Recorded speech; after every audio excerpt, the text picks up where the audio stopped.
Theology of the body is the term given to the teachings of Pope St. John Paul II on the human person and human sexuality, made during his 129 Wednesday audiences delivered between September 1979 and November 1984. It is a bold Christian response to the sexual revolution. It conveys the traditional truths of the faith and morals in a new, accessible, and relatable way.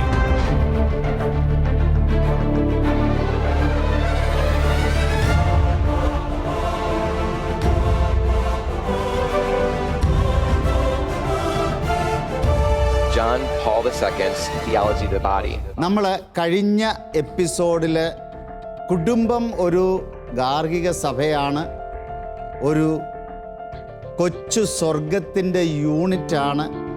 ഇതൊക്കെ കത്തോലിക്ക സഭയുടെ പ്രബോധനം അനുസരിച്ച് നമ്മൾ കണ്ടു. കുടുംബങ്ങളിലെ പല challenges നമ്മൾ ഡിസ്കസ് ചെയ്യുവാൻ സാധിച്ചു. ഈ എപ്പിസോഡിൽ നമ്മൾ കൂടുതൽ കുടുംബങ്ങൾക്ക് എന്താണ് ഈ ചലഞ്ചസിനെ നമുക്ക് അതിജീവിക്കുവാൻ പറ്റുന്ന മാർഗങ്ങൾ, സഭയുടെ പഠനപ്രകാരം നമുക്ക് എങ്ങനെ ഒരു നല്ല കുടുംബജീവിതം മുന്നോട്ട് നയിക്കുവാൻ സാധിക്കും തുടങ്ങിയ കാര്യങ്ങളാണ് നമ്മൾ പഠിക്കുവാനും ചർച്ച ചെയ്യാനും പോകുന്നത്. അതിനു മുമ്പേ നമുക്ക് പരിശുദ്ധാത്മാവിൻ്റെ നിറവിന് വേണ്ടി നമുക്ക് പ്രാർത്ഥിക്കാം. പരിശുദ്ധാത്മാവാണ് കുടുംബങ്ങളിലെ മാതാപിതാക്കളുടെയും മക്കളുടെയും ഹൃദയങ്ങളിൽ സ്നേഹം നിറയ്ക്കുന്നത്. ഈ സ്നേഹം വറ്റുപോകുമ്പോഴാണ്, ഈ സ്നേഹം നഷ്ടപ്പെടുമ്പോഴാണ്, കൃപ ഒരു കുടുംബത്തിൽ നഷ്ടപ്പെടുമ്പോഴാണ് നമുക്ക് പ്രശ്നങ്ങളും വേദനകളും അസ്വസ്ഥതകളും തെറ്റിദ്ധാരണകളും ധാരാളമായ അസ്വസ്ഥതകളും പ്രശ്നങ്ങളുമൊക്കെ നമ്മുടെ കുടുംബങ്ങളിൽ ഉണ്ടാകുന്നത്. നമ്മുടെ കുടുംബങ്ങൾ, നമ്മുടെ പ്രിയപ്പെട്ടവരുടെ, അതുപോലെ പ്രത്യേകിച്ച് പ്രശ്നങ്ങളുള്ള എല്ലാ കുടുംബങ്ങളെയും നമുക്ക് പരിശുദ്ധാത്മാവിലൂടെ ഈശോയ്ക്ക് സമർപ്പിക്കാം. പരിശുദ്ധ അമ്മയുടെ മാധ്യസ്ഥതയിലൂടെ നമുക്ക് പ്രാർത്ഥിക്കാം. നന്മ നിറഞ്ഞ മറിയമേ സ്വസ്തി, കർത്താവ് അങ്ങയോടുകൂടെ സ്ത്രീകളിൽ അങ്ങ് അനുഗ്രഹിക്കപ്പെട്ടവളാകുന്നു, അങ്ങയുടെ ഉദരത്തിൻ ഫലമായി ഈശോ അനുഗ്രഹിക്കപ്പെട്ടവനാകുന്നു. പരിശുദ്ധ മറിയമേ തമ്പുരാന്റെ അമ്മേ, പാപികളായ ഞങ്ങൾക്ക് വേണ്ടി ഇപ്പോഴും ഞങ്ങളുടെ മരണസമയത്തും തമ്പുരാനോട് അപേക്ഷിച്ചുകൊള്ളണമേ. ആമേൻ. വിശുദ്ധ ജോൺ പോൾ രണ്ടാമൻ മാർപ്പാപ്പ ഞങ്ങൾക്ക് വേണ്ടി അപേക്ഷിക്കണമേ. നമ്മൾ കഴിഞ്ഞ എപ്പിസോഡ് നമ്മൾ അവസാനിപ്പിച്ചപ്പോൾ ഇവിടെ നമ്മുടെ യങ്സ്റ്റേഴ്സ് ടെസ്സിനൊരു ചോദ്യം ചോദിച്ചു. ഇന്ന് പല മാതാപിതാക്കൾക്കും ഈ ചലഞ്ച്, അതായത് മക്കളെ ശരിയായ വിധത്തിൽ കാര്യങ്ങൾ പറഞ്ഞു കൊടുക്കുവാൻ അറിയത്തില്ല, അത് വലിയൊരു ചലഞ്ചാണ്. തീർച്ചയായിട്ടും അതൊരു യാഥാർത്ഥ്യമാണ്.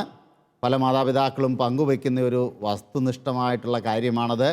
ഞങ്ങൾക്കറിയത്തില്ല, നമുക്കറിയാൻ വയ്യാത്തത് അല്ലെങ്കിൽ നമ്മുടെ കയ്യിലില്ലാത്തത് നമ്മൾ കൊടുക്കാൻ പറ്റുകയില്ല. അപ്പോൾ പ്രിയ മാതാപിതാക്കളെ, നമ്മൾ വളരെ ശ്രദ്ധാപൂർവം നമ്മൾ കഴിഞ്ഞ എപ്പിസോഡിൽ നമ്മൾ കണ്ടു, നമുക്കൊരു ഉത്തരവാദിത്വം തന്നിട്ടുണ്ട്. ദാമ്പത്യ ജീവിതത്തിലെ ദാമ്പത്യ സ്നേഹത്തിൻ്റെ ഫലമായി നമുക്ക് കിട്ടുന്ന മക്കൾ ദൈവത്തിൻ്റെ മക്കളാണ്.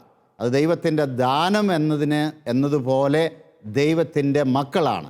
വിഷ്വലിലേക്ക് നോക്കാം. കഴിഞ്ഞ എപ്പിസോഡിൽ നമ്മൾ കണ്ടതാണ് മതബോധന ഗ്രന്ഥം 2222 മാതാപിതാക്കൾ അവർ മക്കളെ ദൈവത്തിൻ്റെ നിയമത്തിലാണ് വളർത്തേണ്ടത്. അല്ലാതെ ഈ ലോകത്തിൻ്റെ നിയമത്തിൽ നമ്മൾ കുറേയേറെ കാര്യങ്ങൾ മെറ്റീരിയലായിട്ട് മക്കൾക്ക് വേണ്ടി ചെയ്യുമ്പോൾ നാം മക്കൾക്ക് വേണ്ടിയുള്ള കടമ നിർവഹിച്ചു എന്ന് സംതൃപ്തി അടയുന്ന ഒരുപക്ഷെ മാതാപിതാക്കളുണ്ടാകാം. പക്ഷെ അതിനേക്കാൾ ഉപരി ദൈവത്തിൻ്റെ നിയമമനുസരിച്ച് ഒരു ധാർമ്മികതയിൽ, ദൈവസ്നേഹത്തിൽ, പരസ്പര സ്നേഹത്തിൽ അവരെ വളർത്താൻ നമുക്ക് സാധിച്ചിട്ടുണ്ടോ? അതാണ് മാതാപിതാക്കളെ സംബന്ധിച്ചിടത്തോളം ഏറ്റവും വലിയ ചോദ്യവും ഏറ്റവും വലിയ ചലഞ്ചും. നമുക്ക് സ്ലൈഡിലേക്ക് നോക്കാം. മാതാപിതാക്കൾ അവരുടെ ദാമ്പത്യ സ്നേഹത്തിൻ്റെ ഫലപുഷ്ടി സന്താനോൽപാദനത്തിൽ മാത്രം പരിമിതപ്പെടുത്തുവാൻ പാടില്ല. മതബോധന ഗ്രന്ഥം 2221 വെറും കുഞ്ഞുങ്ങളെ ജനിപ്പിക്കുവാൻ മാത്രം ദൈവത്തോട് സഹകരിച്ചാൽ പോരാ, പിന്നെയോ അവരുടെ ധാർമ്മിക വിദ്യാഭ്യാസത്തിലേക്കും അവരുടെ ആധ്യാത്മിക രൂപീകരണത്തിലേക്കും അവർ ആഴമായിട്ട് ശ്രദ്ധ പതിപ്പിക്കുകയും ഇറങ്ങിച്ചെല്ലുകയും ചെയ്യണം. അപ്പം നമ്മൾ ചിന്തിക്കും, വിവാഹം കഴിഞ്ഞു, കുഞ്ഞുങ്ങളുണ്ടായി, ഞാൻ നേരത്തെ പറഞ്ഞതുപോലെ നമുക്ക് കുറച്ച് കാശുകൊണ്ട് എല്ലാം അങ്ങ് നടക്കും. അതല്ല, ആ ഉത്തരവാദിത്വം നമുക്കാണ്. ഇവരെ ആധ്യാത്മികതയിലും ധാർമ്മികതയിലും വിദ്യ അഭ്യസിപ്പിക്കുവാനും അവരെ ഈ ലോകത്തിൽ അവർ പ്രത്യേകിച്ച് ഇന്നത്തെ കാലഘട്ടത്തിൽ വളരെയധികം ചലഞ്ചസ് അവർ അനുഭവിക്കുന്നുണ്ട്. ഒത്തിരിയേറെ സമ്മർദ്ദങ്ങൾക്ക് നമ്മുടെ കുഞ്ഞുങ്ങൾ വിധേയരാണ്. പ്രത്യേകിച്ച് സോഷ്യൽ മീഡിയയുടെ സമ്മർദ്ദങ്ങൾ, അതുപോലെ സുഹൃത്ത് വലയങ്ങൾ, വിദ്യാഭ്യാസ സ്ഥാപനങ്ങളുടെ സമ്മർദ്ദങ്ങൾ, അതുപോലെ തന്നെ ഭരണ സംവിധാനങ്ങളുടെ ഒത്തിരിയേറെ ലീഗലൈസേഷൻ, ഇപ്പോൾ ശരീരത്തെക്കുറിച്ച്, അവരുടെ ലൈംഗികതയെക്കുറിച്ച്, ആത്മീയതയെക്കുറിച്ചൊക്കെ ചലഞ്ചിങ് ക്വസ്റ്റ്യൻസ് ആണ് എല്ലാ ഭാഗങ്ങളിൽ നിന്നും വരുന്നത്. അവരൊരു രീതിയിൽ പറഞ്ഞാൽ they are breathing the secular air. ഈ കൾച്ചറിൻ്റെ എയറാണ് അവർ ശ്വസിച്ചുകൊണ്ടിരിക്കുന്നത്. ഒന്ന് ആലോചിച്ച് നോക്കി, നമ്മുടെ കുഞ്ഞുങ്ങൾ അവർ സ്കൂളിൽ ആയിരിക്കുമ്പോൾ എത്ര മണിക്കൂർ നമ്മളോടൊപ്പം അവർ ചിലവഴിക്കുന്നുണ്ട്, എത്ര മണിക്കൂർ അവർ പുറത്ത് മറ്റുള്ള ഒന്നുകിൽ സ്കൂളിലായിരിക്കാം അല്ലെങ്കിൽ ഔട്ട്സൈഡ് ദ ഹോം ഏകദേശം എത്ര മണിക്കൂറുണ്ടാവും ഒന്ന് ശ്രദ്ധിച്ച് നിങ്ങൾ കണക്ക് കൂട്ടിയിട്ടുണ്ടോ? നിങ്ങളുടെ കുഞ്ഞുങ്ങൾ സ്കൂളിൽ പോകുന്നവർ, കോളേജിൽ പോകുന്നവർ എത്ര മണിക്കൂർ നമ്മളോടൊപ്പം അവർക്ക് ചിലവഴിക്കാൻ കിട്ടുന്നുണ്ട് ഒരു ദിവസം? കോളേജ് കഴിഞ്ഞിട്ട് എത്ര മണിക്കൂർ അവർക്ക് ചിലവഴിക്കാൻ സമയം കിട്ടുന്നുണ്ട്? 3 മണിക്കൂർ, മാക്സിമം 2-3 മണിക്കൂർ. അവർ വന്നു, പിന്നെ അവരുടെ കാര്യങ്ങളായി. അപ്പോൾ കൂടുതൽ സമയം ഇവർ ഔട്ട്സൈഡ് വേൾഡിലാണ്. അപ്പോൾ ഇവർക്ക് നമ്മൾ സ്ട്രോങ് ആയിട്ടുള്ള ഫൗണ്ടേഷൻ കൊടുക്കാൻ മാതാപിതാക്കൾ ഫെയിലായി കഴിഞ്ഞാൽ അവിടെ എന്താ സംഭവിക്കുന്നത്? അവർ ഫൗണ്ടേഷൻ ഇല്ലാതെ വളരും. ആധ്യാത്മികതയും ധാർമ്മികതയും, ഈ ആധ്യാത്മിക എന്ന് നമ്മൾ പറയുമ്പോൾ അതിനോടൊപ്പമുള്ളതാണ് ദ മോറൽ വാല്യൂ സിസ്റ്റം. അത് നമ്മുടെ ആധ്യാത്മികതയിൽ, നമ്മുടെ തിയോളജിയിൽ ഏറ്റവും ഫൗണ്ടേഷനായിട്ടുള്ളതാണ് ഈ ധാർമ്മികതയും. അപ്പോൾ സെക്യുലർ കൾച്ചറിൻ്റെ ധാർമ്മികതയല്ല നമുക്ക് വേണ്ടത്. ദൈവത്തിൻ്റെ മക്കൾക്ക് ദൈവത്തിൻ്റെ ധാർമ്മികത നമ്മൾ അതിൽ വളർത്തുവാൻ നമ്മൾ അവിടെ പരാജയപ്പെടാൻ സാധ്യതയുണ്ട്. അതാണ് നമ്മൾ ഒരു കാര്യം ശ്രദ്ധിക്കേണ്ടത്. നമ്മൾ അവർക്ക് we have the right and duty to educate them. അത് പേരൻസിന് മാത്രമുള്ളതാണ്. അപ്പോൾ പലപ്പോഴും കാണാൻ സാധിക്കുന്ന ഒരു സവിശേഷത ഉണ്ട്. പിള്ളേർ സ്കൂൾ കഴിഞ്ഞു, ഞായറാഴ്ച ഒരു ദിവസം 1 മണിക്കൂർ പള്ളിയിൽ കൊണ്ടുപോയി കാറ്റഗിസത്തിനിരുത്തി, സൺഡേ സ്കൂളിനിരുത്തി, മതാധ്യാപകരുടെയും വൈദികരുടെയും അല്ലെ സിസ്റ്റേഴ്സിൻ്റെ ഉത്തരവാദിത്വം ഇനി ഇങ്ങനെയുള്ള കാര്യങ്ങൾ അവരെ പഠിപ്പിക്കുക എന്നുള്ളത്. സഭയുടെ കാര്യവും ധാർമ്മിക കാര്യങ്ങളും പഠിപ്പിക്കുക എന്നുള്ളത്. നമ്മൾ ആ 1 മണിക്കൂർ കൊണ്ട് ഇവർ സൂപ്പർ ഫാസ്റ്റിലെല്ലാം പഠിച്ചെടുക്കണം. ഞാനൊരു സത്യം പറയട്ടെ, നമ്മൾ ഈ പഠിക്കുന്ന പല കാര്യങ്ങളും ഒരുപക്ഷെ അവരുടെ ജീവിതത്തിന് പ്രാവർത്തികമായിട്ട് ഈ പ്രത്യേകിച്ച് റിയാലിറ്റിയിൽ അവർ ജീവിക്കുമ്പോൾ ഉപകാരപ്പെടുവാൻ ഒരുപക്ഷെ സാധിക്കില്ല. കാരണം അത് ഇൻകംപ്ലീറ്റാണ്. ഈ 1 മണിക്കൂർ കൊണ്ട് എത്ര അവർ പഠിക്കുവാൻ പറ്റും? പക്ഷെ നമ്മുടെ വീടുകളിൽ നമ്മൾ അതിനു വേണ്ടി ഇനിഷ്യേറ്റീവ് എടുക്കണം. ഇത് മാതാപിതാക്കളുടെ ഉത്തരവാദിത്വവും അവരുടെ റൈറ്റുമാണ്. ആക്ച്വലി കാറ്റഗിസം ടീച്ചേഴ്സും അല്ലെങ്കിൽ നമ്മുടെ സഭാപരമായിട്ടുള്ള കാര്യങ്ങളൊക്കെ they are only supporting us. നമുക്കൊരു ഹെൽപ്പിന് വേണ്ടി ചെയ്യുന്നതാണ് ഈ കാര്യങ്ങൾ. പക്ഷെ നമ്മൾ അവരെ അല്ല പ്രൈമറി ഉത്തരവാദിത്തങ്ങൾ ഏൽപ്പിക്കേണ്ടത്. ഇറ്റ് ഈസ് അവർ പ്രൈമറി ഡ്യൂട്ടി. വീണ്ടും നിങ്ങളുടെ ശ്രദ്ധ ഞാൻ അങ്ങോട്ടേക്ക് കൊണ്ടുവരികയാണ്. ഒന്ന് വായിക്കാവോ പെട്ടെന്ന്? മാതാപിതാക്കളുടെ ഭാഗത്തു നിന്നുള്ള വിശ്വാസ പരിശീലനം ശൈശവത്തിൽ തന്നെ ആരംഭിക്കണം. വളരെ ചെറുപ്പത്തിൽ തന്നെ ആരംഭിക്കണം. ഇനിയും അടുത്തത് വേറൊരാൾ വായിച്ചു. തങ്ങളുടെ കുട്ടികൾക്ക് വിശ്വാസ രഹസ്യങ്ങളുടെ പ്രഥമ മുന്നോടികളായ മാതാപിതാക്കൾ അവരെ ആ രഹസ്യങ്ങളിലേക്ക് ചെറുപ്രായത്തിൽ തന്നെ പ്രവേശിപ്പിക്കണം. ആ രഹസ്യങ്ങളിലേക്ക്, വിശ്വാസ രഹസ്യങ്ങളിലേക്ക് ചെറുപ്രായത്തിൽ തന്നെ അവരെ പ്രവേശിപ്പിക്കണം. അപ്പോൾ ഇവിടെയാണ് ടെസിൻ പറഞ്ഞ ചോദ്യത്തിന് വളരെ പ്രസക്തി. ഈ വിശ്വാസ രഹസ്യം എനിക്കറിയത്തില്ല, ഞാൻ എൻ്റെ കുഞ്ഞുങ്ങളെ എങ്ങനെ ഈ വിശ്വാസ രഹസ്യത്തിലേക്ക് പ്രവേശിപ്പിക്കുവാൻ സാധിക്കും? അപ്പോൾ ഇവിടെ ഒരു അഴിച്ചുപണി ആവശ്യമുള്ളത് നമ്മുടെ ചിന്താഗതികളിലും നമ്മുടെ വിശ്വാസമില്ലായ്മയിലും ഒക്കെയാണ്. സഭയെക്കുറിച്ച് അല്ലെങ്കിൽ നമ്മുടെ വിശ്വാസത്തെക്കുറിച്ച്, ആധ്യാത്മികതയെക്കുറിച്ച് എനിക്ക് ബോധ്യപ്പെട്ടിട്ടില്ല എങ്കിൽ എൻ്റെ കുഞ്ഞുങ്ങൾക്ക് എനിക്ക് പറഞ്ഞു കൊടുക്കുവാൻ സാധിക്കുകയില്ല. I don't have the authenticity to tell them. ഇതാണ് ഇന്നത്തെ നമ്മുടെ മാതാപിതാക്കളുടെ ഏറ്റവും വലിയൊരു ചലഞ്ച് എന്ന് പറയുന്നത്. നിങ്ങൾക്ക് എന്ത് തോന്നുന്നു അതിനെക്കുറിച്ച്? ഗ്രൂപ്പ് ടീമെ, നിങ്ങൾക്ക് എന്ത് തോന്നുന്നത്? അതൊരു യാഥാർത്ഥ്യമായിട്ടുള്ള ഒരു സംഭവമല്ലേ? അല്ലേ? അതെ, അത് നമ്മുടെ ഒരു വലിയ ചലഞ്ചാണത്. അപ്പോൾ ഇത് നമ്മൾ പലപ്പോഴും നമ്മൾ മനസ്സിലാക്കാതെ നമ്മളൊരു സൂപ്പർ ഫ്ലൂവസ് ആയിട്ട് കുഞ്ഞുങ്ങളെ നമ്മൾ വളർത്താൻ പരിശ്രമിക്കുക. അതുപോലെ തന്നെ വിശ്വാസ പരിശീലനം വളരെ ചെറിയ പ്രായത്തിൽ തന്നെ നമ്മൾ സ്റ്റാർട്ട് ചെയ്യണം. നിങ്ങളുടെ ശ്രദ്ധ ഞാൻ അങ്ങോട്ടേക്ക് വീണ്ടും വരുത്തുകയാണ്. എഡ്യൂക്കേഷൻ, ലൈംഗികതയെക്കുറിച്ച് പ്രത്യേകിച്ച് നമ്മുടെ കുഞ്ഞുങ്ങൾക്ക് വിദ്യാഭ്യാസം കൊടുക്കേണ്ട ഉത്തരവാദിത്വം നമ്മുടേതാണ്. അവരുടെ ശരീരത്തെക്കുറിച്ചും ലൈംഗികതയെക്കുറിച്ചും അവർക്ക് എഡ്യൂക്കേറ്റ് ചെയ്യേണ്ടത്, അവരെ പഠിപ്പിക്കേണ്ടതിൻ്റെ പ്രൈമറി ഉത്തരവാദിത്വം നമ്മളുടേതാണ്. ഇത് പലപ്പോഴും നമ്മൾ മറന്നു പോകുന്നു. ഇത് the truth and meaning of human sexuality എന്ന് പറഞ്ഞ് ജോൺ പോൾ രണ്ടാമൻ മാർപ്പാപ്പയുടെ സമയത്ത് പൊണ്ടിഫിക്കൽ കൗൺസിൽ ഓഫ് ഫാമിലി പുറപ്പെടുവിച്ച ഒരു മാർഗരേഖയാണ്. മാതാപിതാക്കൾക്ക് വേണ്ടിയിട്ടുള്ള എങ്ങനെ മക്കൾക്ക് സെക്ഷൽ എഡ്യൂക്കേഷൻ കൊടുക്കണം എന്നുള്ളതിനെക്കുറിച്ചൊരു മാർഗനിർദ്ദേശമാണ്. അപ്പോൾ നമ്മളിൽ പലർക്കും ഇത് അറിയുകയില്ല. സഭയിൽ ഇങ്ങനെയുള്ള പല സംവിധാനങ്ങളും ഉണ്ട്, സഭയിൽ ഇങ്ങനെയുള്ള പല കാര്യങ്ങളും ഉണ്ട്. നിങ്ങൾ വത്തിക്കാൻ വെബ്സൈറ്റിൽ നോക്കുമ്പോൾ the truth and meaning of human sexuality, അത് സ്റ്റെപ്പ് ബൈ സ്റ്റെപ്പായിട്ട് ചെറുപ്രായം മുതൽ എങ്ങനെ സെക്ഷൽ എഡ്യൂക്കേഷൻ കൊടുക്കേണ്ടതിൻ്റെ ഉത്തരവാദിത്വം, അതിൻ്റെ മെത്തേഡിനേക്കാൾ ഉപരിയായി ആ ബോധ്യം നമ്മളിൽ വളർത്താൻ വളരെ സഹായകമാണ്.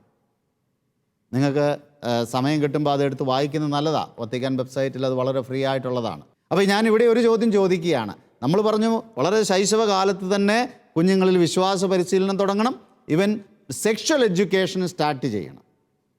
അപ്പോൾ ഒരു കുഞ്ഞിനെ സംബന്ധിച്ചിടത്തോളം ഈ ചോദ്യം, നിങ്ങൾ ഏത് പ്രായത്തിലാണ് സെക്ഷൽ എഡ്യൂക്കേഷൻ തങ്ങളുടെ കുഞ്ഞുങ്ങൾക്ക് സ്റ്റാർട്ട് ചെയ്യേണ്ടത്? ഇന്നത്തെ നമ്മളുടെ ഒരു ഐഡിയ അനുസരിച്ച് നിങ്ങളൊന്ന് പറഞ്ഞേ. പെട്ടെന്ന് പറയണം, ഇത് നമുക്ക് ഡിസ്കസ് ചെയ്യേണ്ട കാര്യമില്ലല്ലോ. ഉത്തരം കിട്ടിയവർ പെട്ടെന്ന് മൈക്കിൽ പറഞ്ഞോ. ജനിക്കുമ്പോൾ മുതൽ കൊടുക്കണം. ജനിക്കുമ്പം മുതൽ ഒരു 1-2 പേരും കൂടെ പറഞ്ഞോ. ഒരു 10-11 വയസ്സ്. 11 വയസ്സ് മുതൽ ഒരു 7 വയസ്സ്. 7 വയസ്സ് മുതൽ കേട്ടാൽ മനസ്സിലാകുന്ന പ്രായം. കേട്ടാൽ മനസ്സിലാകുന്ന പ്രായം. നിങ്ങൾ ഇനി യങ്സ്റ്റേഴ്സ്, നിങ്ങളുടെ ടീം എന്താ പറയുക? ചെറുപ്പം മുതൽ, ഏറ്റവും ചെറുപ്പം മുതൽ. ഏറ്റവും ചെറുപ്പം മുതൽ ബുദ്ധി ഉറയ്ക്കുന്ന പ്രായം തൊട്ട്. ബുദ്ധി ഉറയ്ക്കുന്ന പ്രായം ഏത് പ്രായമാണ് അത് എന്ന് പറഞ്ഞാൽ? ഏകദേശം കാര്യങ്ങളൊക്കെ മനസ്സിലാക്കാൻ കഴിവുള്ള സമയം. ഓക്കെ, ഇത് ഒരു ഏകദേശം ഒരു ഐഡിയ നിങ്ങളുടെ കിട്ടി. ഇത് നമ്മൾ പൊതുവെ ഞാൻ എൻ്റെ സെമിനാറുകളിലെല്ലാം ചോദിക്കുമ്പോൾ ഇതുപോലെയുള്ള ഉത്തരങ്ങളാണ് കിട്ടുന്നത്. ചിലർ പറയും പ്യൂബർട്ടിക്ക് ശേഷം, ചിലർ പറയും 18 വയസ്സായതിനു ശേഷം, ചിലർ പറയും ടീനേജ് തുടങ്ങുന്നതിന് മുമ്പ്. എന്നാൽ കത്തോലിക്ക സഭയുടെ പഠനപ്രകാരം ഒരു കുഞ്ഞ് അമ്മയുടെ ഉദരത്തിൽ ഉരുവാകുന്ന ആ നിമിഷം മുതൽ, from the moment of conception, sexual education start ചെയ്ത് കഴിഞ്ഞു അവിടെ. അതെങ്ങനെയാണ് നിങ്ങൾക്ക് തോന്നുന്നത്? ശരിയാകും? കോച്ചിന് വല്ലതും മനസ്സിലാകും? അപ്പം നമ്മൾ സെക്സിനെ കുറിച്ചുള്ള എപ്പിസോഡിൽ ഒരു പക്ഷേ നിങ്ങൾ കേട്ട് കാണും എന്താണ് സെക്സ് എന്ന് പറയുന്നത്. അപ്പം നമ്മുടെ മനസ്സിൽ സെക്സ് എന്ന് പറയുമ്പം ഇരിക്കുന്ന ചിന്തകൾ വേറെയാണ്, ഒരു ആക്ടിവിറ്റിയെക്കുറിച്ചാണ്. അതല്ല കുഞ്ഞുങ്ങൾക്ക് നമുക്ക് പറഞ്ഞു കൊടുക്കുന്നത്. സെക്സ് എന്ന് പറഞ്ഞാൽ അവനാണ് അല്ലെ പെണ്ണ് ആയിരിക്കുന്ന അവസ്ഥ, അതാണ് സെക്സ്. ദൈവിക രഹസ്യങ്ങളിലേക്ക് ആഴമായിട്ട് ഇറങ്ങിച്ചേരുവാൻ ദൈവം നമുക്ക് തന്നിരിക്കുന്ന ഒരു ചൂണ്ടുപലക, ഒരു പ്രതീകമായി നമ്മളെ ആണും പെണ്ണുമായി സൃഷ്ടിച്ച് വലിയ ആ രഹസ്യത്തിലേക്ക് നമുക്ക് കടന്നു ചെല്ലാനുള്ള ഒരു ചൂണ്ടുപലക, ഒരു പ്രതീകാത്മകമായിട്ടുള്ളത്. അതാണ് സെക്സ്. അല്ലാതെ നമ്മൾ വിചാരിക്കുന്നത് പോലെ കുഞ്ഞ് വയറ്റിൽ കിടക്കുമ്പോഴേ നമ്മൾ അതിൻ്റെ ബയോളജിയും കാര്യവും അങ്ങനെയല്ല. അപ്പം നിങ്ങൾക്ക് എന്ത് തോന്നുന്നു? ഒരു കുഞ്ഞ് ഉദരത്തിൽ ഉരുവാകുമ്പോൾ തന്നെ എങ്ങനെ സെക്ഷൽ എഡ്യൂക്കേഷൻ അവിടെ സ്റ്റാർട്ട് ചെയ്യുന്നത്? പെട്ടെന്നൊന്ന് ചിന്തിച്ച് പറയാം. അമ്മയുടെ ഹൃദയത്തിന്റെ എല്ലാ വികാര വിചാരങ്ങളെയും ആ കുഞ്ഞ് മനസ്സിലാക്കുന്നു. അപ്പൻ്റെ വികാര വിചാരങ്ങളെ മനസ്സിലാക്കുന്നുണ്ടോ കുഞ്ഞ്? ഉണ്ട്. അപ്പോൾ ഇത് സയൻസാണ്. അപ്പോൾ കുഞ്ഞിനെ അതാ പൂർണ്ണമായ ഡെവലപ്മെൻ്റ് ആയിട്ടില്ലേ എങ്കിലും എല്ലാം മനസ്സിലാക്കുവാനും അൺകോൺഷ്യസ് മൈൻഡിലേക്ക് ഇതെല്ലാം റെക്കോർഡ് ചെയ്യപ്പെടുകയാണ് കുഞ്ഞിൻ്റെ.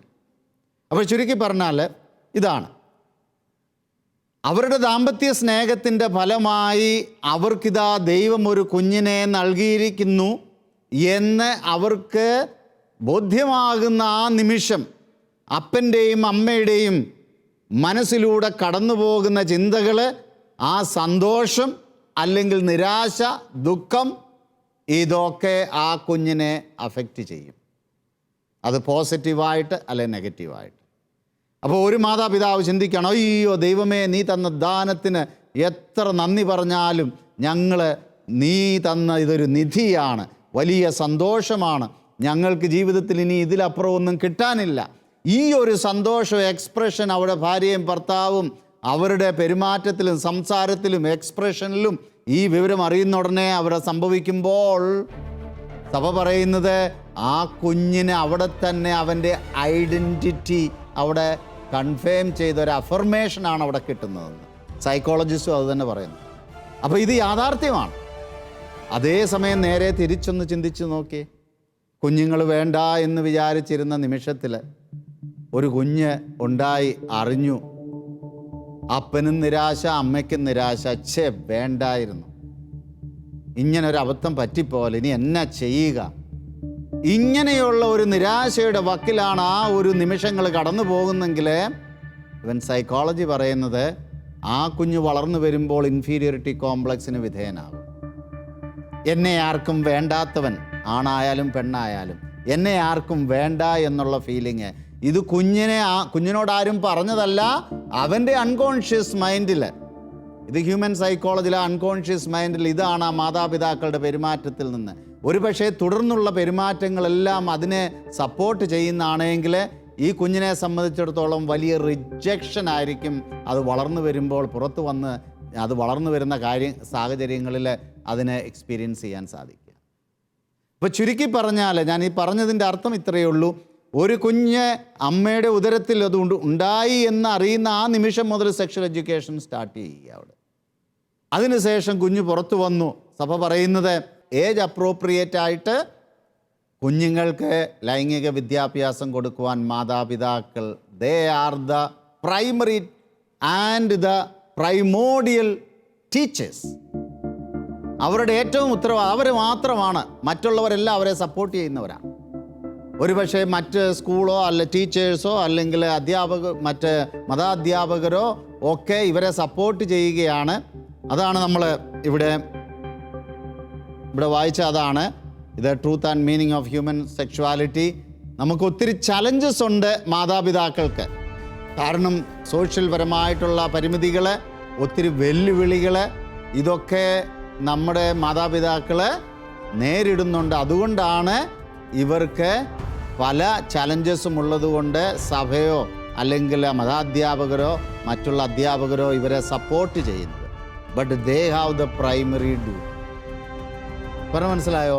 അപ്പോൾ ഏജ് അപ്രോപ്രിയേറ്റ് ആയിട്ട്. അപ്പോൾ ഇനി നമ്മൾ തുടർന്നുള്ള എപ്പിസോഡുകളിൽ നമ്മൾ പേരൻറ്ഹുഡിനെ കുറിച്ച് എങ്ങനെയാണ് മാതാപിതാക്കളും മക്കളും തമ്മിലുള്ള പല കാര്യങ്ങൾ നമ്മൾ വിശകലനമായിട്ട് ചർച്ച ചെയ്യുമ്പോൾ നമുക്ക് മനസ്സിലാക്കുവാൻ സാധിക്കും അവിടെ എങ്ങനെയാണ് ഏജ് അപ്രോപ്രിയേറ്റ് ആയിട്ട് നമുക്ക് സെക്ഷൽ എഡ്യൂക്കേഷൻ കൊടുക്കാൻ സാധിക്കുക. ഉദാഹരണം പറഞ്ഞു കഴിഞ്ഞാൽ 3 വയസ്സുള്ള 4 വയസ്സുള്ള ഒരു കുഞ്ഞ് ഒരു പക്ഷേ നിങ്ങളോട് ചോദിക്കുക, അമ്മേ അമ്മയ്ക്ക് എങ്ങനെയാണ് എന്നെ കിട്ടിയതെന്ന് ചോദിച്ചാൽ നിങ്ങൾക്ക് ഉത്തരം പറയാൻ പറ്റുമോ? അതൊരു തിയോളജി ഓഫ് ദ ബോഡി ക്വസ്റ്റ്യനാണ് കൊച്ച് ചോദിച്ചത്. കുഞ്ഞുങ്ങൾ ചോദിക്കാറില്ലേ ഈ ചോദ്യം? നിങ്ങളുടെ മടിയിൽ കുഞ്ഞ് കിടന്നുകൊണ്ട് 4 വയസ്സ് 5 വയസ്സുള്ള കൊച്ച് ചോദിക്കും സ്നേഹം കൊണ്ട്, അമ്മയ്ക്ക് എങ്ങനെയാണ് എന്നെ കിട്ടിയെന്ന് പറയാമോ? ചോദിക്കാറില്ലേ അങ്ങനെ ആ ചോദ്യങ്ങൾ? ആ രൂപത്തിൽ ചോദിക്കാറില്ലേ? അപ്പോൾ അതൊരു വലിയ തിയോളജി ഓഫ് ദ ബോഡി ക്വസ്റ്റ്യനാണ്.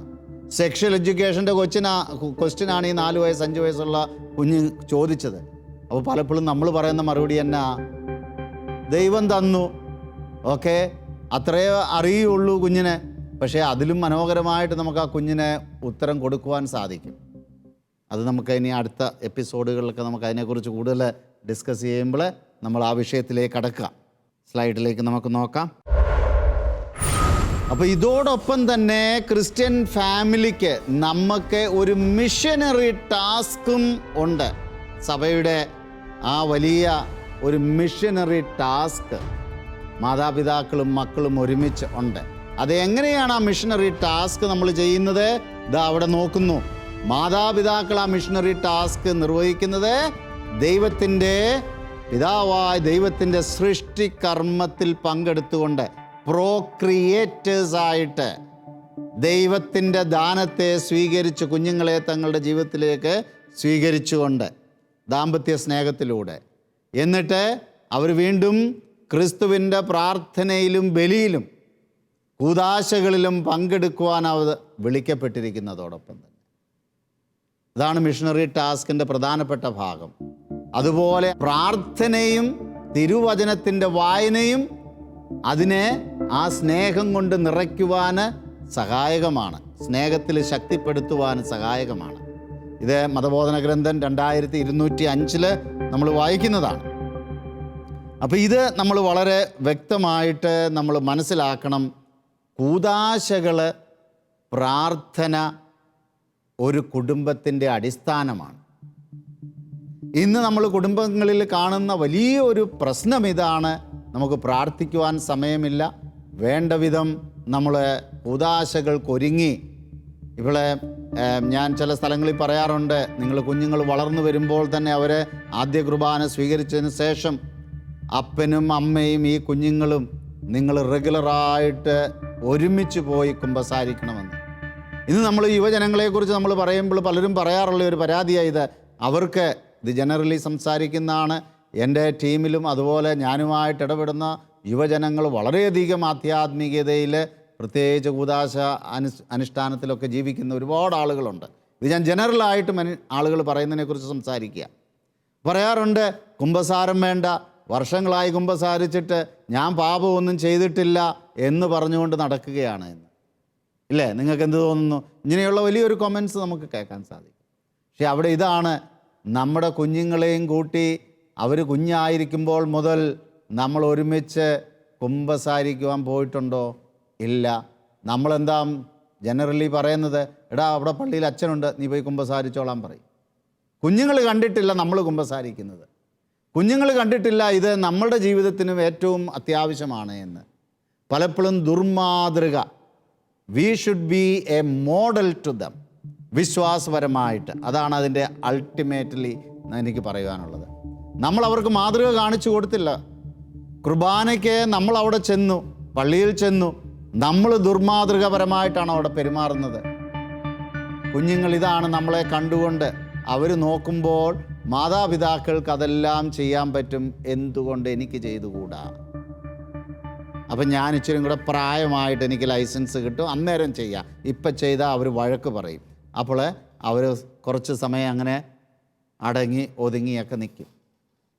കുറച്ച് കഴിയുമ്പോൾ എന്താ സംഭവിക്കുന്നത്? ഇപ്പം നമ്മൾ പള്ളിയിൽ ഇരുന്നു കൊണ്ട് മാതാപിതാക്കൾക്ക് മൊബൈൽ നോക്കുന്നതിന് കുഴപ്പമില്ല, അവർ മെസ്സേജ് നോക്കും. അത്യാവശ്യം ഒരു ഫോൺ വന്നാൽ ഓടി, നമ്മൾ കണ്ടുവരുന്ന ഒരു സവിശേഷതയാണ്, ഓടി ഫോണും കൊണ്ട് കുർബാനയുടെ ഇടയ്ക്കാണെങ്കിലും പുറത്ത് പോയി നമ്മൾ ഇതൊക്കെ അറ്റൻഡ് ചെയ്യും. അപ്പോൾ കുഞ്ഞുങ്ങൾ എന്താ സംഭവിക്കുന്നത്? അവരുടെ കയ്യിൽ, എല്ലാവരുടെയും കയ്യിൽ ഇതുണ്ടല്ലോ. അവർ പെതുക്കെ കുർബാന അവിടെ നടന്നുകൊണ്ടിരിക്കുക, പെതുക്കെ ഫ്രണ്ട്സിന് ടെക്സ്റ്റ് ചെയ്യുക, hey in half an hour I will be out, wait outside there. എന്താണ് അവരുടെ ചിന്തയും കാര്യങ്ങളും? കാരണം എന്താ? ഇവർ ദുർമാതൃകയാണ് നമ്മളിൽ നിന്ന് കണ്ടിട്ടുള്ളത്. അപ്പോൾ it is A general thing, I can do it. പക്ഷേ എനിക്ക് പരസ്യമായിട്ട് ചെയ്യാൻ പറ്റത്തില്ല, എനിക്ക് പ്രായപൂർത്തിയാകാത്തതുകൊണ്ട് ഇപ്പം ഞാൻ അതുകൊണ്ട് രഹസ്യമായിട്ട് കാര്യങ്ങൾ ചെയ്യും. ഞാൻ പറഞ്ഞത് മാതാപിതാക്കളുടെ ദുർമാതൃക വലിയൊരു പ്രശ്നമാണ്. വിശ്വാസത്തിൻ്റെ കാര്യത്തിലായാലും നമ്മുടെ സ്വഭാവത്തിൻ്റെ കാര്യത്തിലായാലും നമ്മളിൽ നിന്ന് കുഞ്ഞുങ്ങൾ പഠിക്കുന്നതാണ് അവരുടെ ജീവിതത്തിൻ്റെ ഏറ്റവും വലിയ മൂല്യമായി അവർ കരുതുന്നത്. നമ്മൾ കുടുംബങ്ങളെ ഇന്ന് എന്തുകൊണ്ടാണ് പിശാച് ഏറ്റവും അധികം അറ്റാക്ക് ചെയ്യുന്നത് എന്ന് നമുക്ക് മനസ്സിലാവും. അവിടെ ഇന്നത്തെ എപ്പിസോഡിൽ നമ്മൾ കുറേ കാര്യങ്ങൾ ചർച്ച ചെയ്തു. ഇതൊരു വളരെ ഗഹനമായ വിഷയമായതുകൊണ്ട് നമുക്ക് ഈ ചുരുങ്ങിയ സമയത്തിനുള്ളിൽ തീർക്കാൻ സാധിക്കുകയില്ല. തുടർന്നുള്ള എപ്പിസോഡുകളിലെല്ലാം നമ്മൾ ഇതിനെക്കുറിച്ച് കൂടുതൽ ചർച്ച ചെയ്യുന്നതാണ്. അപ്പോൾ ഇന്നത്തെ ഈ എപ്പിസോഡിൽ ചർച്ച ചെയ്തതിൻ്റെയും പഠിച്ചതിൻ്റെയും വെളിച്ചത്തിൽ എന്തെങ്കിലും സംശയങ്ങളുണ്ടെങ്കിൽ നിങ്ങൾക്ക് ചോദിക്കാം, എന്തെങ്കിലും ക്ലാരിഫൈ ചെയ്യാനുണ്ടെങ്കിൽ. സാർ പറഞ്ഞു പാരൻസിന് ദുർമാതൃക ഒരു പരിധി വരെ മക്കളെ സ്വാധീനിക്കുന്നുണ്ടെന്ന്. ഓക്കെ. എന്നാൽ നല്ല മാതൃക കാണിക്കുന്ന പാരൻസ് ഉണ്ട്, അവരുടെ മക്കൾ ഇതുപോലെ തന്നെ ചീത്തയായി പോകുന്നുണ്ട്. വളരെ ഒരു ജെനുവിൻ സിറ്റുവേഷൻ ആണ് പറഞ്ഞത്. അപ്പം മാതൃക കാണിച്ചിട്ടും കുഞ്ഞുങ്ങളെ തെറ്റായി പോകുന്നു, എന്ത് ചെയ്യണം?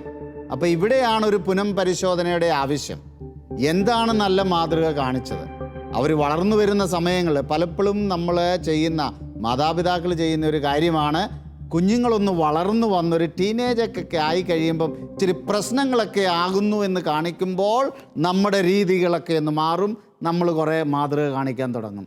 അതിന് ഞാൻ മലയാളത്തിലൊരു പഴഞ്ചൊല്ലുണ്ട്, കതിരെ കൊണ്ട് നമ്മൾ വളം വയ്ക്കുകയാണ്. അവിടെയാണ് ജീസൻ പ്രശ്നം വരിക്കുന്നത്.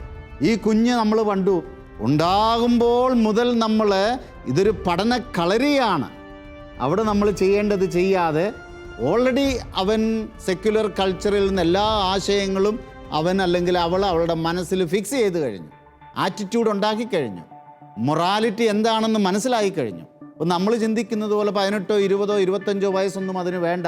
കുഞ്ഞിന് തിരിച്ചറിവാകുമ്പോൾ മുതൽ 3 വയസ്സ് 4 വയസ്സ് സ്കൂളിൽ പോകുമ്പോൾ മുതൽ അതിന് അവൻ്റെ പ്രായത്തിനനുസരിച്ചതായ പല കാര്യങ്ങളും മനസ്സിലാക്കാൻ സാധിക്കും. അപ്പോൾ അതാണ് ഇതിൻ്റെ മെയിൻ പ്രശ്നം. പക്ഷേ ഇതെല്ലാം ചെയ്തിട്ടും ഒരു പക്ഷേയെങ്കിൽ കുഞ്ഞുങ്ങളെ വഴിതെറ്റി പോകുന്നുവെങ്കിൽ എനിക്ക് പറയാനുള്ള ഒരൊറ്റ ഉത്തരമേ ഉള്ളൂ, അവിടെ പരിശുദ്ധാത്മാവിൻ്റെ പ്രവർത്തനത്തിന് നമ്മളെ വിധേയരായി ആകുവാൻ തടസ്സമായി എന്തൊക്കെയോ ഉണ്ടാകും. പ്രാർത്ഥനയിൽ കൃപയാണ് നമുക്ക് വേണ്ടത്. ഞാനിന്ന് കഴിഞ്ഞ എപ്പിസോഡുകളിൽ പറഞ്ഞു, ഭാര്യയും ഭർത്താവും അല്ലെ മാതാപിതാക്കളെ they are the channel of grace. ഈ കുടുംബത്തിലേക്ക് മക്കളിലേക്ക് കൃപ ഒഴുകുവാനുള്ള ചാനലുകളാണ്. ഈ ചാനലുകളിൽ ഈ പൈപ്പ് ഇങ്ങോട്ട് വെള്ളം വരുന്ന പൈപ്പിൽ ബ്ലോക്ക് ഉള്ളതുപോലെ എവിടെയെങ്കിലും ബ്ലോക്ക് ഉണ്ടോ അവിടെ കൃപ ഒഴുകുകയില്ല. ഞാൻ തീർച്ചയായിട്ടും പറയുകയാണ്, കൃപയിലുള്ള ഒരു കുടുംബത്തെ എന്തുമാത്രം പ്രശ്നങ്ങളുണ്ടായാലും ആ കുഞ്ഞുങ്ങൾ നല്ല രീതിയിൽ അവർ മുന്നോട്ട് പോകുവാൻ സാധിക്കും. അങ്ങനെ പരിശുദ്ധാത്മാവിൻ്റെ കൃപ നിറഞ്ഞ ഒരു കുടുംബത്തിൽ മാത്രമേ ഒരു സ്മോൾ യൂണിറ്റ് ഓഫ് ഹെവൻ നമുക്ക് എസ്റ്റാബ്ലിഷ് ചെയ്യുവാൻ സാധിക്കുകയുള്ളൂ. സർ, ഇപ്പോൾ പല കാര്യങ്ങളും പാരൻസ് കുറേ കാര്യങ്ങൾ കുട്ടികളിൽ നിന്ന് ഹൈഡ് ചെയ്യുന്നുണ്ട്. Sexuality and morality. അപ്പോൾ അങ്ങനെയൊക്കെ ചെയ്യുമ്പോഴും കുട്ടികൾ ഇപ്പോൾ ചീത്തയായി പോവുകയാണ്. അപ്പോൾ ഇതിന് എന്താണൊരു പ്രതിവിധി? സാന്ദ്ര, ഇത് നമ്മൾ പല എപ്പിസോഡിലും നമ്മൾ ഇതിനെ ആസ്പദമാക്കി പല കാര്യങ്ങൾ നമ്മൾ സംസാരിച്ചു. ഈ എപ്പിസോഡ് നമ്മൾ ഇവിടെ അവസാനിപ്പിക്കുകയാണ്. ഇത് വളരെ ഒരു ചലഞ്ചിങ് ക്വസ്റ്റ്യൻസ് ആണ്. ഇന്ന് ഓപ്പൺ ഒരു എൻവയോൺമെൻറ്റ് നമ്മുടെ കുടുംബങ്ങളിലില്ല. മാതാപിതാക്കൾക്ക് പ്രത്യേകിച്ച് സെക്ഷുവാലിറ്റിയെക്കുറിച്ച് മൊറാലിറ്റിയെക്കുറിച്ച് അവർക്ക് ഓപ്പണായിട്ട് ഡിസ്കസ് ചെയ്യത്തക്ക രീതിയിലൊരു എൻവയോൺമെൻറ്റ് നമ്മുടെ കുടുംബങ്ങളിലില്ല. ഇത് നമ്മൾ തുടർന്നുള്ള എപ്പിസോഡുകളിൽ തീർച്ചയായിട്ടും ചർച്ച ചെയ്യും. അവിടെ നമുക്കിതിൻ്റെ ഉത്തരം കണ്ടുപിടിക്കുവാൻ സാധിക്കും. ഈ എപ്പിസോഡ് നമ്മൾ ഇവിടെ അവസാനിപ്പിക്കുകയാണ്. അടുത്ത എപ്പിസോഡിൽ വീണ്ടും നമ്മളെ ഒരുമിച്ച് കാണുന്നതുവരെ bye bye. Jesus loves you. നിങ്ങളുടെ വിലപ്പെട്ട അഭിപ്രായങ്ങളും നിർദ്ദേശങ്ങളും സംശയങ്ങളും ഞങ്ങളെ അറിയിക്കുക. info@tobforlife.org.